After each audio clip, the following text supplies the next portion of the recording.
Hello, my name is Lorenza Rimassa. I'm the Deputy Director of the Medical Oncology Unit of Humanitas Cancer Center in Milano, Italy.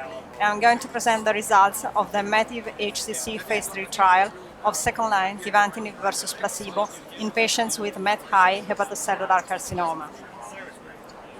Sorafenib and regorafenib are approved systemic agents for patients with advanced hepatocellular carcinoma, and lenvatinib has shown non-inferiority results compared to sorafenib. MET, the receptor tyrosine kinase for hepatocyte growth factor, is involved in cancer progression and metastasis. Tivantinib, a selective oral MET inhibitor, improved overall survival and progression-free survival versus placebo in a phase 2 study in MET-high HCC patients. Based on the results of the phase 2 study, 340 patients from the Americas, Australia, Europe, and New Zealand were enrolled in this phase 3 trial, patients with MET-high second-line HCC. Patients were randomized 2-to-1 to Tivantinib, 226 patients, or placebo, 114 patients, and were stratified by extrahepatic spread, vascular invasion, and AFP. The primary endpoint of the study was overall survival in the intent-to-treat population. Secondary endpoints were progression-free survival, assessed as central radiology by RECIST 1.1, based on scans performed every 8 weeks, and safety. Baseline patient characteristics were well balanced between the two study arms, and with regard to prior sorafenib treatment, median time on sorafenib and median time from last sorafenib dose were well balanced in the two study arms. In terms of reason for sorafenib discontinuation, slightly more patients on placebo discontinued due to intolerance, while slightly more patients on Tivantinib discontinued due to radiographic progression.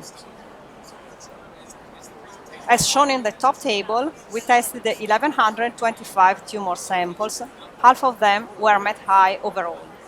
However, when the biopsy was taken before sorafenib, 33% of the patients were MET-high. When the biopsy was taken after sorafenib, 69% of the patients were MET-high.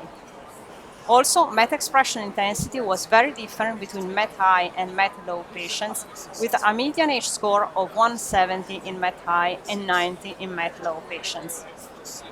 The bottom table shows that of the 591 MET-high tumor samples, 33% came from biopsies taken before sorafenib, while 67% came from biopsies taken after sorafenib.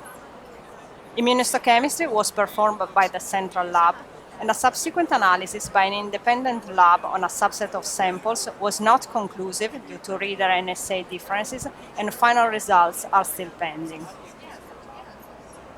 The study did not meet the primary endpoint of overall survival, with a median overall survival of 8.4 months on Tivantinib and 9.1 months on placebo, with no difference between the two treatment arms. Also, we didn't observe any difference in terms of progression-free survival, with a median progression-free survival of 2.1 months on Tivantinib and 2 months on placebo.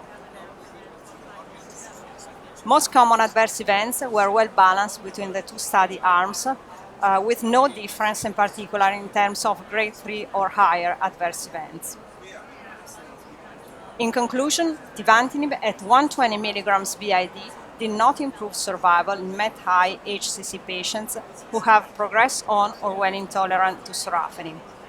Survival of MET-high patients on placebo was 9.1 months, longer than any prior reported survival on placebo in a phase 3 trial in HCC, regardless of treatment line or biological selection.